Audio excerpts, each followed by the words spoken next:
রাধে রাধে বন্ধুরা, তোমরা সবাই কেমন আছো? আশা করি ভালো আছো। আজ আমি বানিয়েছি আলুর দমটি নতুন একটি পদ্ধতিতে, নতুন একটি জিনিস অ্যাড করে আমি আলুর দমটি বানিয়েছি। ভিডিওটি সম্পূর্ণ দেখুন আজকে আমি কি অ্যাড করেছি আলুর দমে, যে খুব টেস্টি অসাধারণ রেসিপি।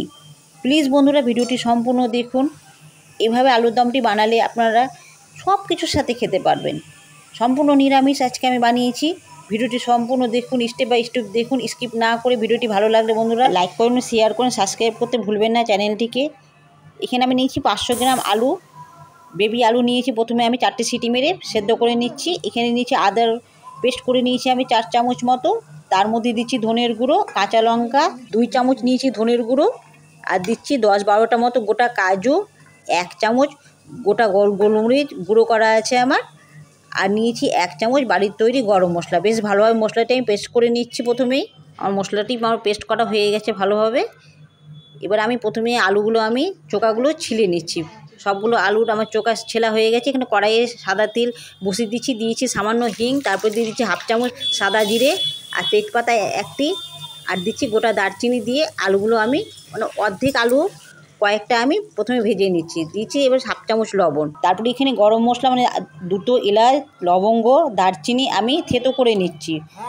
এটা পেস্ট করব না, থেতো করে বেশ ভালোভাবে থেতো করব। তারপরে দিয়ে দিচ্ছি সম্বরার ভেতরে অল্প আলু দিয়ে, যেহেতু ভাজা হচ্ছে সে সময়টাতে দিচ্ছি। সব আলু এখন অ্যাড করিনি আমি। বেশ ভালোভাবে কয়েক সেকেন্ড ভেজে নিলে ফ্লেভারটা খুব সুন্দর উঠলে আমি সব আলুগুলো দিয়ে দিচ্ছি, যে বেশ ভালোভাবে লাল করে ভেজে নিচ্ছি। আলুগুলো বেশ ভালোভাবে ভাজা হয়ে গেলে এখানে আমি পোস্ত পেস্ট করে রেখেছি, আগে থেকে পেস্ট করে রেখেছি। 2 চামচ মতো পোস্ত পেস্ট আছে। আর এখানে আমার এই পাশে আমার আছে পেস্ট করা মশলা। এখন যেটা পেস্ট আমি করলাম মশলা, সেই মশলাগুলো সব রেডি করে রেখেছি। এখানে আমি আলু ভাজাতে 1/2 চামচ আরও লবণ অ্যাড করছি, দিয়ে ভালোভাবে ভেজে নিচ্ছি আলুগুলো। খুব লাল করেই ভাজবো। 6-7 মিনিট ধরে আমি আলুগুলো বেশ ভালোভাবে ভেজে নিচ্ছি। আলুগুলো ভাজা হয়ে গেলে আমি এরপরে দিচ্ছি আমি 1/2 চামচ মতো হলুদ গুঁড়ো।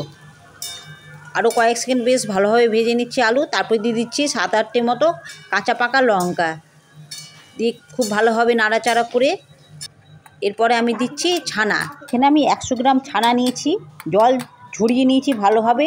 তারপর হাত দিয়ে খুব ভালোভাবে পেস্ট করে নিতে হবে।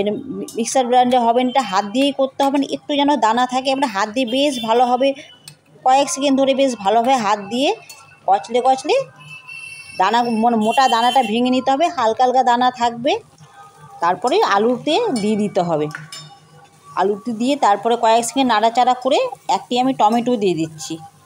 তারপরে আলুর সাথে ছানা টমেটোটা বেশ ভালোভাবে কয়েক সেকেন্ড নিয়ে বেশ ভালোভাবে আমি কষে নিচ্ছি।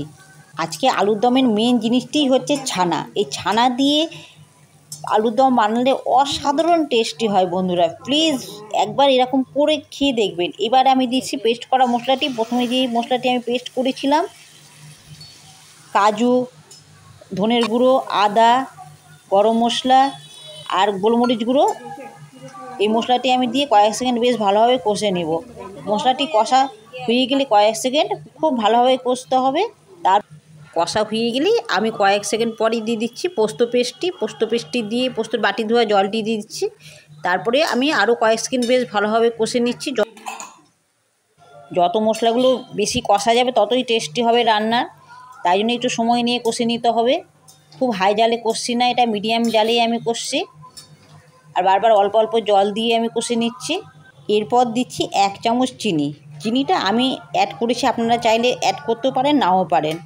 আমি একটু মিষ্টি পছন্দ করি তাই আমি একটু চিনি অ্যাড করলাম। যারা মিষ্টি একদমই পছন্দ করেন না তারা দেবেন না। এবার দিয়ে দিচ্ছি 1/2 চামচ লবণ দিয়ে বেশ ভালোভাবে কয়েক সেকেন্ড কষে নিয়ে আমি দিয়ে দিচ্ছি এবার 4 চামচ মতো সস, টমেটো সসই আমি দিচ্ছি। সসটি দিয়ে আরও কয়েক সেকেন্ড বেশ ভালোভাবে আমি কষে নেব। দেখতেই পাচ্ছেন একবারে শুকনো শুকনো হয়ে এসছে আমার কষাটা। তারপরে দিয়ে দিচ্ছি হালকা গরম জল। বেশি দেবো না জল, অল্পই দেবো। এই দমটি মাখাই হবে, তাই জন্য অল্প সামান্য জল দিলেই হয়ে যাবে। তার মধ্যে আলু তো সেদ্ধ করাই আছে, শুধু মশলাগুলো বেশ ভালোভাবে ফুটে গেলেই কয়েক মিনিট পরে আমি নামিয়ে নিচ্ছি।